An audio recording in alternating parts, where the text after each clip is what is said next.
My nightmares. They were oziags and dragonflies, like monsters from the deep, crawling slowly all across my face and would not let me sleep. They were witches flying backwards on brooms that couldn't float, and later they were out there in the cove in someone's motorboat. I was flying out across the ocean in a plane whose wings were gone. When we saw there was no pilot, we knew something must be wrong. I looked out and saw the water, then the black spruce flying by. The plane then turned into a bee, just when I thought we all would die. Most stories made no sense at all, with no beginning and no end, like someone changing channels, go up and down, then start again. Spiders as big as elephants chased me through some city street. Then I was hunting in the freezing cold, with nothing on my feet. Endless men with shiny daggers were all lined up by my car, and then somehow someone said to me, "You won't get very far." I shook, then shivered, and then I ran, just as fast as I could go.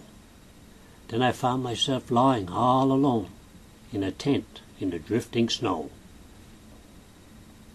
There were flatfish harnessed up like dogs, all pulling on a sleigh that was loaded down with Christmas trees and heading out the bay. A bear with teeth like walrus chased me through the tangled trees.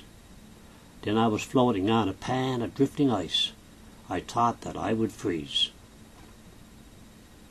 I saw Aunt Martha in the garden, washing out her sheepskin coat, and the policeman riding on a moose, chasing Martha's old billy goat.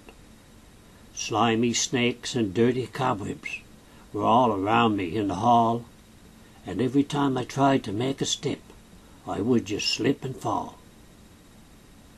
The graveyard was filled with people, but not a grave in sight. Then before I knew, they were all gone, and it was dark as night. The preacher stood there with a gun, and not many words he spoke, but when he pointed it and said, "You're next," that's when I awoke. The bed sheets were tangled all in knots when I woke up in a sweat. It took me a long time to figure out just where I was at. It was when I saw my pillow on the floor that it finally dawned on me that I had just awoken from another night of pure old misery.